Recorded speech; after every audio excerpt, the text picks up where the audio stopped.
Hello बच्चों, स्वागत है हमारे YouTube चैनल फिजिक्स विद के उत्तम में। और आज हम लोग पढ़ने जा रहे हैं चैप्टर नंबर 7 प्रत्ययवर्ती धारा का लेक्चर नंबर 2। और आज हम लोग पढ़ेंगे कि प्रत्ययवर्ती धारा का औसत मान कितना होता है। जैसा कि हम लोग पिछले वाले वीडियो में पढ़ चुके हैं कि प्रत्ययवर्ती जो धारा होती है उसका परिमाण और दिशा दोनों आवर्त रूप से परिवर्तित होते हैं, ठीक है ना। जिसका मतलब क्या है, ग्राफ के हिसाब से अगर देखें तो प्रत्ययवर्ती धारा का मतलब होता है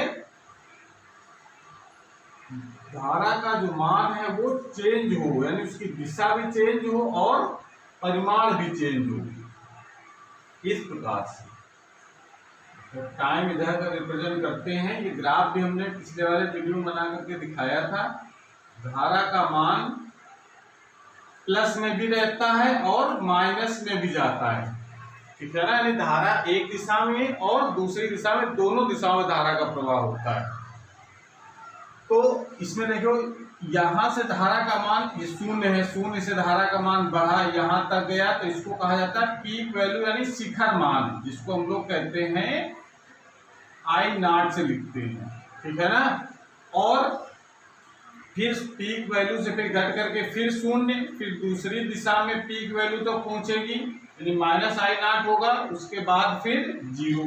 तो यहां से ये यहां तक ये कहलाती है एक साइकिल, ठीक है ना। और एक साइकिल उसके बाद फिर ये देखिए आप दूसरी साइकिल ऐसे करके बना सकते हैं ना। एक साइकिल दूसरी, इसमें दो साइकिलें हमने यहाँ पर दिखाई है। एक साइकिल का मतलब शून्य से अधिकतम, अधिकतम से फिर शून्य, फिर शून्य से दूसरी दिशा में अधिकतम, दूसरी दिशा से अधिकतम से फिर शून्य। ये एक साइकिल होता है, इसको एक चक्र कहते हैं, ठीक है ना। तो ये प्रत्ययवर्ती धारा की एक साइकिल कहलाती है। अब एक साइकिल की बात करेंगे तो देखिए, इसमें पहले धारा एक दिशा में प्रवाहित हो रही है यानी धनात्मक दिशा में, फिर दूसरे आधे साइकिल में दूसरी दिशा में प्रवाहित हो रही है यानी ऋणात्मक दिशा में प्रवाहित हो रही है, ठीक है ना। तो अब वैसे तो ग्राफ से देखने से पता चला जितना प्लस में है उतना माइनस में है, तो इसका एवरेज वैल्यू एक साइकिल की निकालेंगे तो कितनी आ जाएगी, शून्य, ठीक है ना। लेकिन इसको हम प्रूव करेंगे कि एक साइकिल के लिए जो प्रत्ययवर्ती धारा का जो औसत मान होता है वो शून्य होता है, ठीक है। तो ये हमने प्रत्ययवर्ती धारा के बारे में थोड़ा सा लिख रखा है कि प्रत्ययवर्ती धारा का परिमाण व दिशा दोनों आवर्त रूप से परिवर्तित होते रहते हैं, ठीक है ना। प्लस माइनस ऐसे, यानी एक दिशा में धारा दूसरी दिशा में धारा, एक दिशा में दूसरी दिशा में, इस तरीके से परिवर्तित होते रहते हैं। पहले आधे साइकिल में, पहले आधे साइकिल मतलब यहां से यहां तक, ये पहला आधा साइकिल हो गया में धारा एक दिशा में यानी धन दिशा में, उसको हम मान लेते हैं। और दूसरे आधे साइकिल में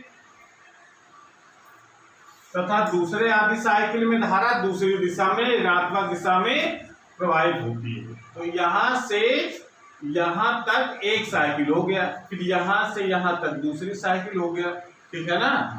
एक सेकंड में जितने साइकिलें पूरी होती है ये कहलाती प्रत्ययवर्ती धारा की आवृत्ति कहते हैं। और एक साइकिल पूरा होने में जो समय लगता है उसको आवर्तकाल कहते हैं, ठीक है ना। आवर्तकाल T होता है 2π/ओमेगा। ओमेगा क्या है, उसकी कोणीय आवृत्ति है या कोणीय वेग भी कहते हैं उसको, ठीक है ना।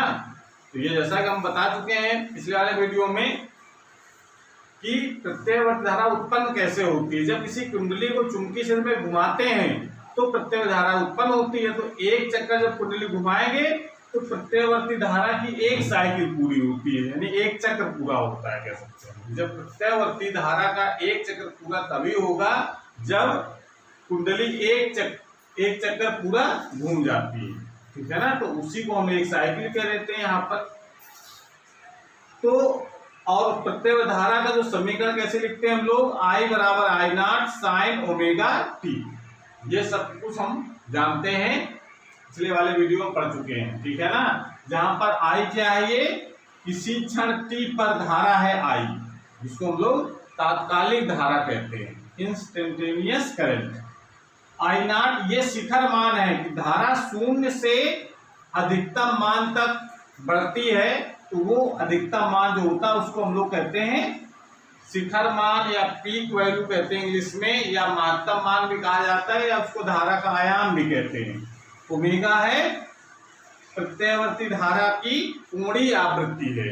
और आवृत्ति की बात करेंगे तो F इक्वल टू होता है ओमेगा अपान 2 और आवर्तकाल T इक्वल टू होता है 2 अपान ओमेगा। देखिए आवर्तकाल का सूत्र आपको याद होना चाहिए, इसकी जरूरत पड़ेगी हमको, और ये बता भी चुके हैं। T इक्वल टू होता है 2 अपान ओमेगा, ये आवर्तकाल होता है, और आवृत्ति क्या होती है ओमेगा अपान 2। ठीक, इस प्रकार से ये हम ग्राफ की सहायता से जान सकते हैं कि एक साइकिल का क्या मतलब होता है, और एक साइकिल जितने सेकंड में पूरी होती है वो कहलाता है उसका आवर्तकाल। एक सेकंड में जितने साइकिलें पूरी हो रही है, मान लो एक सेकंड में कहा जाए इसमें 2 साइकिलें पूरी हुई, इसका मतलब इसकी आवृत्ति 2 है। एक जानकारी में आपको और बता देते हैं कि जो घरों में जो सप्लाई होती है प्रत्यावर्ती धारा की, वो उसकी जो आवृत्ति है वो 50 हर्ट्ज होती है, और उसका जो वोल्टेज होता है वो 220 वोल्ट की होती है। ठीक है ना। तो जो आवृत्ति 50 हर्ट्ज होती है, ये भारत में यानी इंडिया में इसकी सप्लाई 50 हर्ट्ज में की जाती है। अलग अलग देशों की फ्रीक्वेंसी अलग अलग होती है, अपने अपने देश के हिसाब से फ्रीक्वेंसी बना रखी है, लेकिन भारत में जो फ्रीक्वेंसी है करंट की, प्रत्यावर्ती जो अल्टरनेटिंग करंट है उसकी फ्रीक्वेंसी 50 हर्ट्ज होती है। पूरे भारत में 50 हर्ट्ज की फ्रीक्वेंसी प्रत्यावर्ती धारा की सप्लाई की जाती है। तो इसका मतलब है कि एक सेकंड में 50 साइकिलें पूरी हो रही हैं। 1 साइकिल, 2 साइकिल, 3 साइकिल, 4 साइकिल, ऐसे करके 50 साइकिलें पूरी होंगी। अब देखो 50 साइकिलें पूरी हो तो एक साइकिल में देखिए 2 बार धारा शून्य हो रही है। यहाँ तो शून्य चली थी, उसके बाद एक साइकिल पूरी, यहाँ शून्य हो गई और यहाँ शून्य हो गई। ठीक है ना। ऐसे ही यहाँ शून्य हो गई, यहाँ पर शून्य हो गई दूसरी साइकिल में। इसका मतलब एक साइकिल में 2 बार धारा शून्य होती है। और अगर 50 साइकिलें पूरी हो रही हैं तो 50 साइकिल कितनी बार धारा शून्य होंगी? 100 बार। एक साइकिल में 2 बार धारा शून्य, और 50 साइकिल की अगर 50 हर्ट्ज की अगर हमारे पास अगर फ्रीक्वेंसी की अगर प्रत्यावर्ती धारा है तो एक सेकंड में 100 बार धारा शून्य होगी। समझ में आया कि नहीं? भाई हमने क्या कहा कि जो भारत में सप्लाई होती है वो उसकी फ्रीक्वेंसी 50 हर्ट्ज है, और 50 हर्ट्ज का मतलब एक सेकंड में 50 साइकिलें पूरी हो रही हैं। और एक सेकंड में 50 साइकिलें पूरे होने का मतलब है कि एक साइकिल में धारा 2 बार शून्य होती है। एक साइकिल में धारा यहाँ शून्य हो गई, यहाँ शून्य हो गई। ठीक है ना। उसके बाद अगली वाली धारा से यहाँ शून्य हो गई, यहाँ शून्य हो गई अगली वाली साइकिल में। तो इसका मतलब एक सेकंड में जो 50 साइकिलें पूरी हो रही हैं, और एक साइकिल में 2 बार धारा जो शून्य हो रही है, इसका मतलब है कि एक सेकंड में 100 बार धारा शून्य हुई। तो कोई भी बल्ब है वो इसका मतलब है कि एक सेकंड में 100 बार वो बुझता है और 100 बार जलता है। ठीक है ना। लेकिन हमको लगातार जलता हुआ दिखाई पड़ता है। उसका कारण ये है कि दृष्टि निर्बंधता, जो आंखों की दृष्टि निर्बंधता का मतलब है कि आंख हमारी जो है उसी परिवर्तन को देख सकती है जिसमें 0.1 सेकेंड से अधिक समय लगता हो परिवर्तित होने में। समझ में आ रहा है? यानी 1/10 सेकेंड का अगर समय अंतराल है परिवर्तन में, या उससे अधिक का है, तो हम उसको देख सकते हैं उस परिवर्तन को। और इससे कम अगर समय है तो वो हमारी आंखें उसको मेजर नहीं कर पाती हैं, परिवर्तन हमको महसूस नहीं होता है। ठीक है ना। इस कारण से बल्ब हमको जलते हुए दिखाई पड़ते हैं, इतनी शीघ्रता से जलते बुझते हैं एक सेकंड में 100 बार, तो हमारी आंखें उसको नहीं देख पाती। तो पाया जाता है कि दृष्टि निर्बंधता के कारण वो हमको बल्ब जलते हुए प्रतीत होते। ठीक है ना। अब जरा बात करते हैं हम लोग, यहाँ पर हमको निकालना है जो हमारा टॉपिक है आज का, वो है औसत मान या माध्य मान निकालने का है। तो एक साइकिल का औसत मान कितना होगा? देखने से लग रहा है कि जितना प्लस उतना माइनस, तो औसत मान क्या होगा? 0, और होगा भी 0। ये सही है, लेकिन उसको हम प्रूव करेंगे मैथमेटिक्स के हिसाब से कि एक साइकिल के लिए औसत मान कितना होता है, ठीक है ना। तो औसत मान देखिए, इसको हम लोग एक तो फार्मूला आपको डायरेक्ट याद रखना है। ये औसत मान का मतलब उसको हम इस प्रकार से भी लिख सकते हैं, चाहे हम आई एम लिखते हैं, आई मतलब मीन वैल्यू ऑफ करंट, ठीक है ना, और या फिर इसको हम लोग आई एवरेज भी लिख सकते हैं। तो आप कुछ भी लिख सकते हैं, आप आई एवरेज लिखो चाहे आई मीन, ठीक है ना। इसका फार्मूला क्या होगा, फार्मूला हम देख देते हैं, अभी बताएंगे इसके बारे में थोड़ा सा और, तो आप क्लियर हो जाएगा। I D T upon D T integration, और एक साइकिल की बात करेंगे तो लिमिट भी लगाएंगे 0 से एक साइकिल। एक साइकिल का मतलब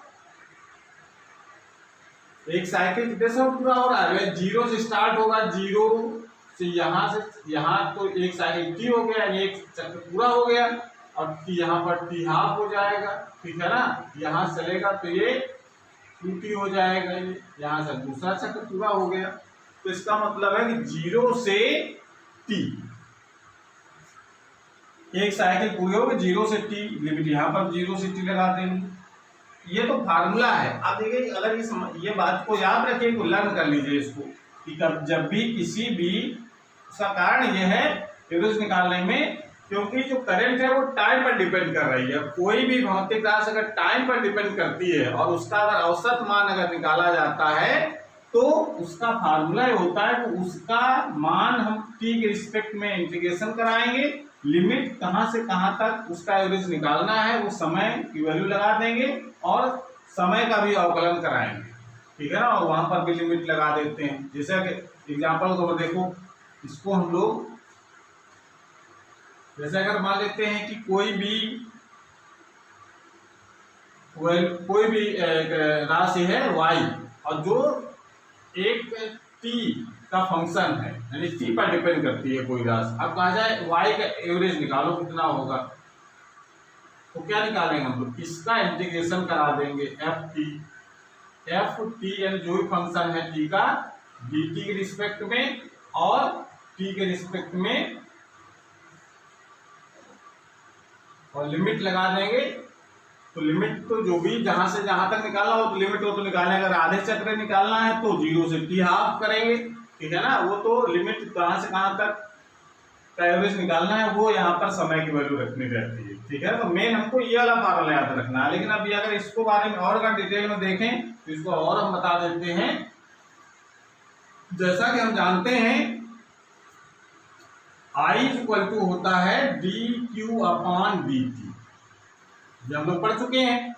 इसकी ये जानते हैं ना, आवेश प्रवाह की दर को धारा कहते हैं। यहां से जरा dq की वैल्यू निकालो, कितना आ जाएगा, I dt। फिर इसका हम समाकलन जरा कर दें, तो dq समाकलन क्या हो जाएगा, q, और ये हो जाएगा I dt, ये हो जाएगा।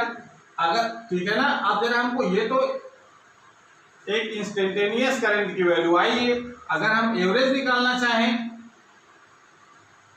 तो फिर हमको करना पड़ता है इसका कहां से कहां तक एवरेज निकालना, तो क्या करेंगे हम लोग, समाकलन करेंगे। तो dq का समाकलन और dt का समाकलन, ये तो है। अब dq का समाकलन करेंगे तो क्या हो जाएगा, या समाकलन dq की वैल्यू यहाँ पर लगा दीजिए, यहाँ से तो वैल्यू आ जाती है I dt अपॉन समाकलन। ये इंस्टेंटेनियस ये जो एवरेज वैल्यू है करंट की, उसको इस प्रकार से हम लोग लिख सकते हैं जो यहाँ पर हमने लिखा है। अब क्लियर हो गई। तो इस प्रकार से ये एवरेज वैल्यू हम निकालते हैं। तो आप चाहें तो उसको डायरेक्ट याद रखिए फार्मूला, इसकी जरूरत आगे पड़ेगी जब हम लोग आरएमएस वैल्यू भी निकालने हैं इसकी करंट की, ठीक है ना। तो जब भी टाइम डिपेंडेंट कोई राशि है उसका अगर एवरेज निकाला जाता है तो उसका तरीका यही कि जिसका निकाल रहे हैं, करंट का निकाल रहे हैं एवरेज, तो करंट का टी के रिस्पेक्ट में इंटीग्रेशन कराना है और डिवाइड करा देना है dt का इंटीग्रेशन से, ठीक है ना। यही कॉन्सेप्ट है। देखिए यहाँ पर हमने बनाया है इसको इस प्रकार से। क्लियर हो गई कि नहीं। अगर एवरेज निकालना है तो आवेश का इंटीग्रेशन करेंगे और dt का इंटीग्रेशन कर देंगे यहाँ पर, और ये dq की वैल्यू आप यहाँ से रख दीजिए ये, और dt की जगह dt रहने दीजिए, ठीक है। इंटीग्रेशन अब कहां से कहां तक एवरेज निकालना है उसकी लिमिट हम लोग लगा देते हैं। बात क्लियर हो गई। अब जरा इसमें वैल्यू जरा रखो, आई एम मीन वैल्यू हम लिख रहे हैं, कितनी वैल्यू हो जाएगी जरा देखो। इसमें इंटीग्रेशन 0 से t, आई की वैल्यू कितनी होती है, I naught sine omega t d t. ध्यान से देखिए, थोड़ा मैथ के बच्चों को तो बहुत आसान है ये टॉपिक, लेकिन बायो जो स्टूडेंट है उनके लिए समस्या हो सकती है, क्योंकि इसमें इंटीग्रेशन करना है और इंटीग्रेशन का कम से कम बेसिक उनको पता होना चाहिए, बायो के स्टूडेंट हो चाहे मैथ के स्टूडेंट, ठीक है। तो इसका इंटीग्रेशन जरा कराइए। इंटीग्रेशन इसको कराएंगे तो ये जो आई नॉट है पीक वैल्यू, ये तो कांस्टेंट है, इसको समाकलन के बाहर कर सकते हैं। साइन ओमेगा टी का समाकलन बताओ कितना होगा। साइन ओमेगा टी का होता है minus cos omega t, minus cos omega t, और ओमेगा टी का डिफरेंशिएशन कराते हैं, और डिफरेंशिएशन कराने के बाद हम उसको डिवाइड करते हैं, ये पता है ना मैथ में। तो यहाँ पर अपान ओमेगा और हो जाएगा, क्योंकि ओमेगा टी का जब हम डिफरेंशिएशन कराएंगे तो ओमेगा आ जाएगा, टी का तो 1 हो गया और ओमेगा है उसका डिवाइड करा दिया हमने, और लिमिट हम लगा देंगे 0 से टी। टी यहाँ पर क्या है, आवर्त काल है, ध्यान रखना कैपिटल टी जो लिखा है वो क्या है, आवर्त काल, ठीक है। अपान टी का क्या हो जाएगा, dt का समाकलन t हो जाएगा, और 0 से t लिमिट यहाँ लगा दी, ठीक है। ये बात समझ में आ गया। अब इसको यहां से हटा दो, इसकी यहाँ जरूरत नहीं है, मेन हमारा जो डेरिवेशन है वो यहाँ है। उसके बाद आगे जरा ध्यान दो, फिर इसको पहले यही कर देते हैं। तो इसको हम लोग देखो यहाँ से माइनस को बाहर कर सकते हैं और ओमेगा को बाहर कर सकते हैं, और अब लिमिट हम लोग लगाएंगे। अपर लिमिट पहले तो t की जगह कैपिटल T लगा देंगे तो cos omega capital T minus t की जगह 0 लगाएंगे तो cos 0 हो जाएगा। अपान ऐसे करेंगे, पहले अपर लिमिट स्मॉल t की जगह कैपिटल T माइनस 0 यानी लोअर लिमिट रखेंगे, ठीक है। t की जगह यहाँ तो कोई समस्या नहीं है। ये देखिए यहाँ पर ये ध्यान दो, अगर इंटीग्रेशन अगर नहीं आता है साइन ओमेगा टी का तो हम बता देते हैं आपको। अगर साइन ओमेगा टी का इंटीग्रेशन करना है तो कैसे करते हैं, अगर इंटीग्रेशन करना है तो हम लोग क्या करते हैं, फिर लेट करना पड़ता है। Omega t equal to x मान लो, तो इंटीग्रेशन कराओ तो ओमेगा डी टी बराबर डी एक्स, तो d t equal to d x by omega, ये तो आएगा। तो यहाँ पर वैल्यू जरा लगा दो इस जगह, साइन ओमेगा टी जहाँ लिखा ओमेगा टी उसकी जगह तो आप x लिख दो, ठीक है ना। और डी टी की जगह क्या लगा देंगे हम लोग, डी एक्स अपान ओमेगा, ये तो करेंगे। तो D x upon omega, omega ये यहाँ पर देखिए अपान में आया है ये, तो अपान में यहाँ पर भी आ जाएगा, और साइन ओमेगा टी। अब जब इंटीग्रेशन करोगे जरा ध्यान दो, वैल्यू लगाओ जरा, तो कितना वैल्यू हो गई यहाँ पर, साइन x और dt की जगह dx अपान ओमेगा, ये तो आएगा। ओमेगा ये बाहर हो जाएगा और साइन x क्या हो जाएगा, माइनस कॉस x, ये इंटीग्रेशन होता है। अब कॉस x की वैल्यू लगा दीजिए, ये वैल्यू ओमेगा टी, तो क्या हो जाएगा, minus cos omega T upon omega, ये तो हमने लिखा है देखो, minus omega T upon omega, ठीक है ना। इस प्रकार से इसको आप इंटीग्रेशन कर सकते हैं।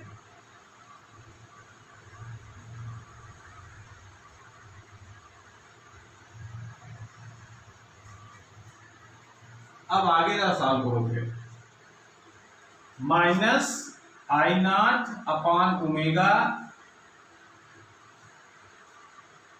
यहां पर अभी हमने फॉर्मूला बताया था टी की जगह क्या होता है 2 पाई अपान ओमेगा, तो ये वैल्यू यहां पर लगा दो जरा, cos omega into 2 pi upon omega, ये जानते हैं ना सूत्र होता है t equal to 2 pi upon omega. ये आप सर्कुलर मोशन का अच्छा 11 में पढ़ा है, सर्कुलर मोशन में वृत्तीय गति में भी पढ़ा है, और सिंपल हार्मोनिक मोशन जो आवर्त गति के बारे में पढ़ा वहां पर फार्मूला आए हैं ये आवर्त काल इसको 2 पाई अपान ओमेगा, ओमेगा यहाँ पर कोणीय आवृत्ति या कोणीय वेग भी कह सकते हैं इसको, ठीक है। ये वैल्यू यहाँ पर लगा दी हमने। और माइनस cos 0 की वैल्यू कितनी होती है 1 और यहाँ पर t आ जाएगा तो अपान t, सो क्या लिख सकते हैं हम लोग t तो यहाँ इधर आ सकता है तो आई नॉट अपान ओमेगा टी और cos ओमेगा से कैंसिल हो जाए cos 2 पाई बचा, cos 2 पाई माइनस 1, cos 2 पाई की वैल्यू बताओ भाई कितनी होगी, cos 2 पाई की वैल्यू 1 होती है तो minus I not upon omega t और 1 माइनस 1 अर्थात जी। भैया इसका मतलब तो क्या निष्कर्ष निकला कि एक पूरी साइकिल के लिए धारा का औसत मान 0 होता है। भाई जितना प्लस होगा उतना माइनस होगा तो औसत कितना आ जाएगा 0। एक पूरी साइकिल की धारा का औसत मान 0 होता है, उसको हम इस प्रकार से प्रूव कर सकते हैं, ठीक है ना। नोट कर लीजिए इसको आप।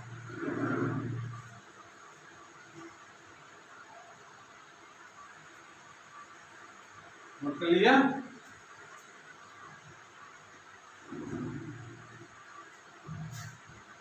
दिखा दिया जाए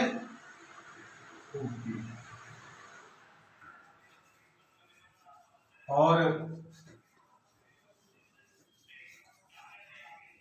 इस औसत 0 होने से जो हम लोग पढ़ चुके हैं धारा नापने वाला जो यंत्र है चल कुंडल धारा मापी पढ़ा है ना हम लोगों ने। तो चल कुंडल धारा मापी को अगर हम प्रत्यवर्ती धारा नापने के लिए अगर जोड़ दिया जाए तो उसमें कोई विक्षेप नहीं आता। उसका कारण यह है कि उसका जो एवरेज वैल्यू है एक साइकिल के लिए वो 0 होती है, ठीक है ना। तो आप इसमें रीजन ले सकते हैं कि यही कारण है, यही कारण है।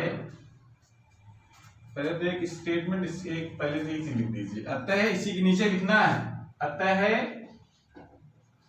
एक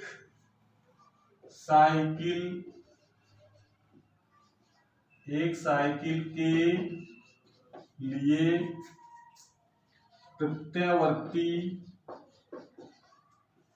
प्रत्यवर्ती धारा का औसत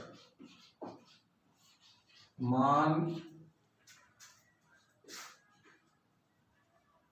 0 होता है।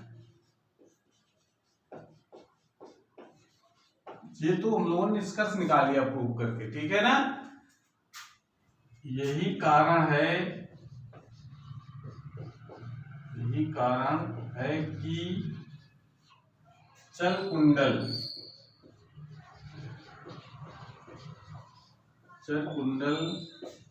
धारा मापी में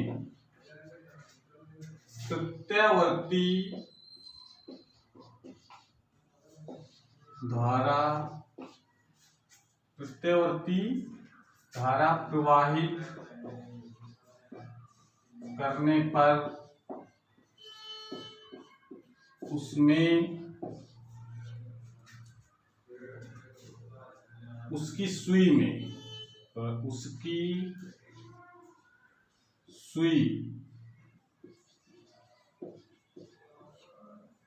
विक्षेपित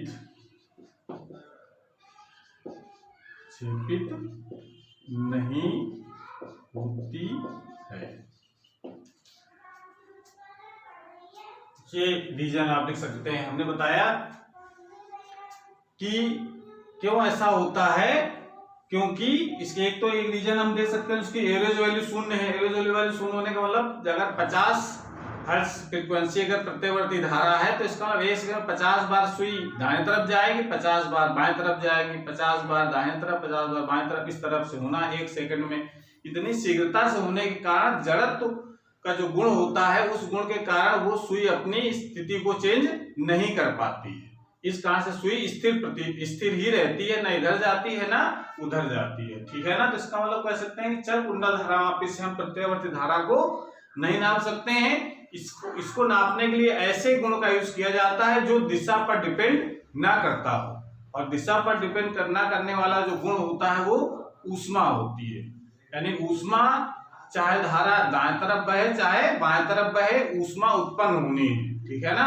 तो इसी गुण का यूज करते हुए जो प्रत्ययवर्ती धारा नापने के जो उपकरण बनाए गए हैं उसका नाम दिया गया तप्त तार अमीटर और तप्त तार वोल्टमीटर। दोनों उपकरण है, वोल्टमीटर और अमीटर, ठीक है ना। वोल्टमीटर ये वोल्टेज नापता है, प्रत्ययवर्ती वोल्टेज, और अमीटर जो होता है वो धारा नापती है, ठीक है ना।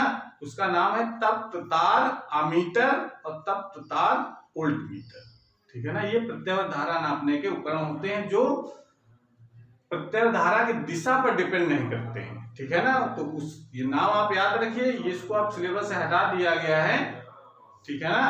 तो इसको केवल कम से कम नाम पता होना चाहिए, प्रत्यय धारा हम कौन से उपकरण से नापते हैं, ठीक है। तो ये तो बात हम लोग निष्कर्ष निकाला कि एक साइकिल में प्रत्ययवर्ती धारा का जो औसत मान है वो 0 होता है, ठीक है। अब हेडिंग लगाइए दूसरे नंबर में कि अगर एक साइकिल 0 होता है तो जरा आधी साइकिल के लिए कितना होगा, ये मान हम लोग निकाल लेते हैं, ठीक है। तो नंबर 2, पहले आधी साइकिल के लिए प्रत्ययवर्ती धारा का औसत मान कितना होगा। औसत आधी साइकिल को समझ रहे हैं ना। अगर साइकिल को इस प्रकार से अगर दिखाएं हम, ये पूरी साइकिल है तो 0 से T हाफ और T पूरा एक चक्र हो गया। इतनी जो धारा है उसका औसत है भाई। औसत हम लोग निकालते हैं, चेंज होती वैल्यू भाई, 0 से मैक्सिमम तक पहुंची, मैक्सिमम यानी पीक वैल्यू कौन सी होती है, I0, और फिर 0 मैक्सिमम से फिर 0 हो गई, तो 0 से मैक्सिमम से फिर 0। ये जो करंट है इसका औसत कितना होगा ये हमको ज्ञात करना है, ठीक है ना। तो पहले जरा इस वाले चक्र निकाल लेते, इसी प्रकार से फिर दूसरे चक्र का हो जाएगा मान, और टोटल वैल्यू करेंगे तो वो 0 हो जाती है। ये भी हम लोग देख चुके हैं, ठीक है ना, एक पूरी साइकिल के लिए। तो पहले आधी साइकिल के लिए प्रत्येक धारा का औसत मान कितना हो जाएगा, IM लिख दीजिए इसको, यानी मीन वैल्यू या एवरेज वैल्यू भी लिख सकते हैं इसको। इसका मान कितना होगा, अभी हम तरीका बताया हमने, क्योंकि टाइम पर डिपेंड कर रहा है करंट, तो इसका कैसे निकालेंगे हम लोग, IDT करंट का टाइम के रिस्पेक्ट में इंटीग्रेशन कराएंगे और dt का इंटीग्रेशन करा देते हैं, और लिमिट कहां से कहां तक हमको कितना निकालना है, हाफ के लिए निकालना है, आधी साइकिल के लिए। तो 0 से T हाफ, 0 से T हाफ, ठीक है ना, यानी 1/2 T/2, 0 से T/2 तक लिमिट रखेंगे, ठीक है ना। अब जरा यहाँ पर सॉल्व कर लो मैथ के तरीके से, बस आंसर इंटीग्रेशन 0 से T/2, I की value I0 sin omega t और dt, sin omega t dt अपान 0 से T हाफ dt, ठीक है। इंटीग्रेशन कर दो इसका। अब बिल्कुल आसान है, पहले में अगर समझ गए तो इसमें कोई समस्या नहीं आएगी। I0 को बाहर कर लिया हमने, sin ओमेगा t का होता है cos ओमेगा t, और ओमेगा t का डिफरेंशिएशन करा करके उसको डिवाइड करेंगे तो ओमेगा t नीचे हो जाएगा, और लिमिट यहाँ लगा देंगे हम,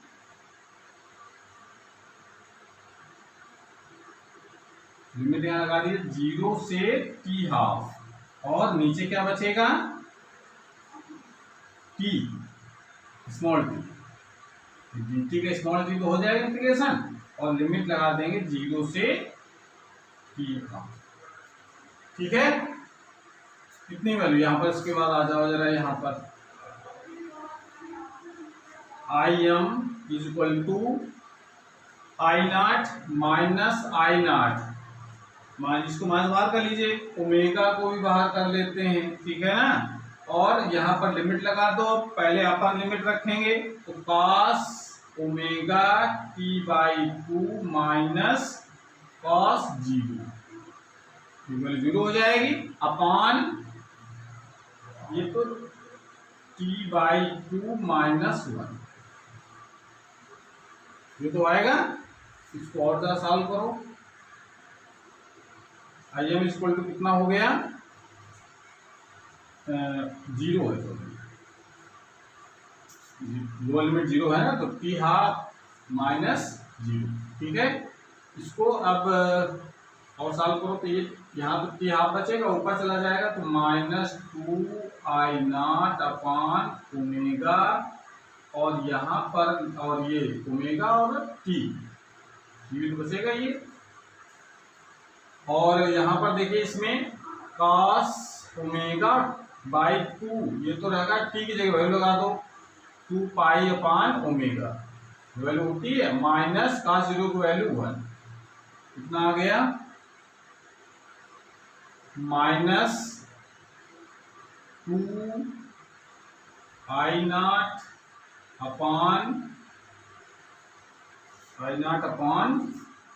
ओमेगा t।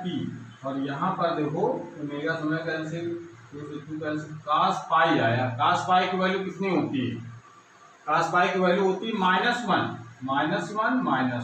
यहाँ पर हो जाएगा, ठीक है। और इसका मान हो जाएगा im इक्वल टू, निकाल सकते हैं इसको, और अगर सॉल्व करें तो यहाँ -2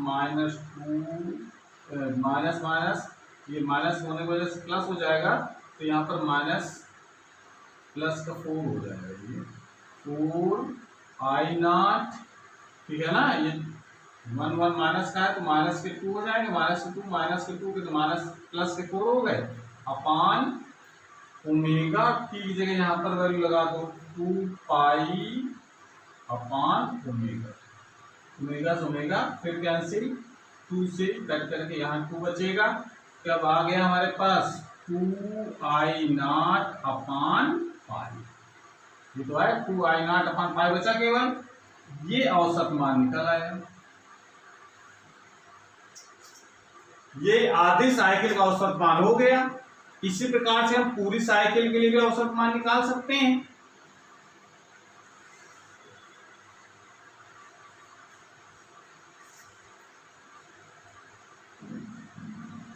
इसी प्रकार दूसरी आधी साइकिल दूसरी आधी साइकिल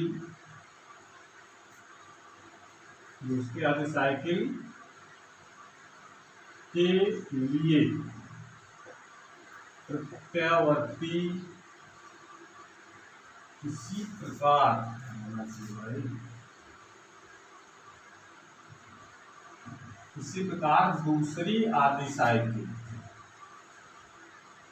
दूसरी आधी साइकिल के लिए प्रत्यावर्ती धारा का औसत मान कितना हो जाएगा बताओ। im इक्वल टू माइनस तो हो जाएगा, माइनस दिशा में है ये वाली वैल्यू, तो माइनस, बाकी मान तो यही आएगा हमारा 2i0 अपान पाई। पहले आधे चक्र के लिए धारा का औसत मान कितना है 2i0 अपान पाई, दूसरे आधे चक्र के लिए -2i0 अपान पाई आ जाएगा, ठीक है ना। तो अब जरा इसमें ध्यान देने की जरूरत है कि जब इसका औसत मान जब निकालेंगे तो शून्य हो जाएगा, वही प्लस और माइनस जोड़ेंगे और 2 का भाग देंगे तो मान 0 आ जाएगा, वो हम लोग पहले प्रूव कर चुके हैं। एक पूरी साइकिल की बात करेंगे तो औसत मान का मान 0 आता है, ठीक है। तो इस प्रकार से हम निकाल सकते हैं कि आधी साइकिल के लिए प्रत्येक धारा का औसत मान कितना होता है। तो नोट कर लीजिए इसको, पहले 2 नंबर डाल करके इसको यहां से यहां तक नोट करें, उसके बाद फिर ये ऊपर वाली लाइन और एक नोट कर रहे हैं, ठीक है। उसके बाद इसमें हम इसी प्रकार ये तो हमने धारा का औसत मान निकाला है। इसी प्रकार वोल्टेज का भी निकाल सकते हैं। तो आप इसी प्रकार से लिख सकते हैं, इसी प्रकार प्रत्यावर्ती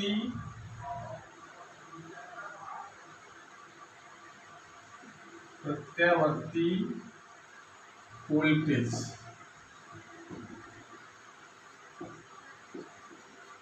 का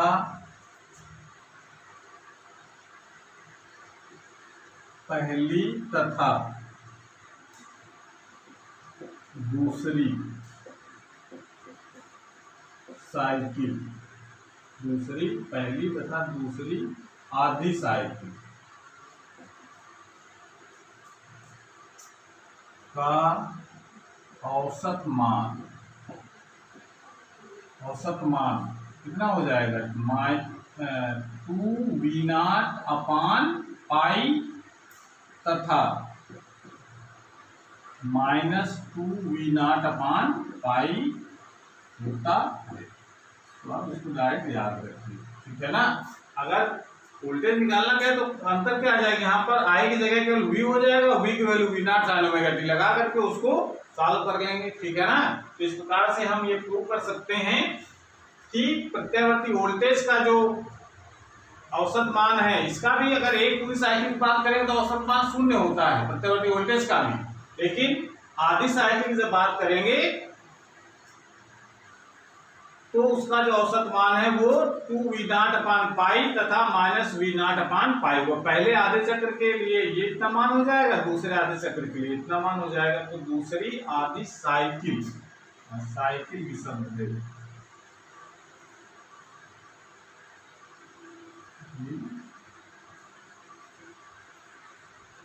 साइकिल का औसत मान क्रमशः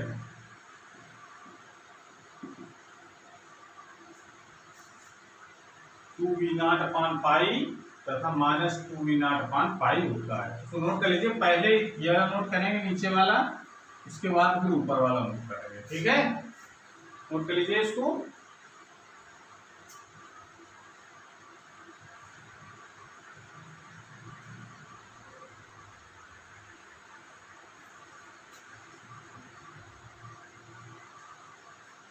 तो इस प्रकार से हम प्रत्यावर्ती धारा का औसत मान निकाल सकते हैं। अब हम लोग अपनी क्लास यहीं पर खत्म करते हैं। अगली क्लास में हम लोग पढ़ेंगे कि प्रत्यावर्ती धारा का वर्ग माध्य मूल मान कितना होता है, रूट मीन स्क्वायर वैल्यू, ठीक है ना। तो ये अगला जो टॉपिक हमारा बहुत इम्पोर्टेंट भी है और आसान भी है, तो इसलिए हम लोग उसको करेंगे अगले वाले वीडियो में। आज की क्लास हमारी एक बार समाप्त होती है। अगर वीडियो अच्छा लगा हो तो उसको लाइक करें, दोस्तों को शेयर करें, कमेंट करें, और अगर चैनल में नए हैं तो चैनल को सब्सक्राइब करें, जिससे नए जो वीडियो अपलोड हो उसकी नोटिफिकेशन आपके पास सबसे पहले पहुंच जाए। पढ़ाई करते रहिए। Thank you.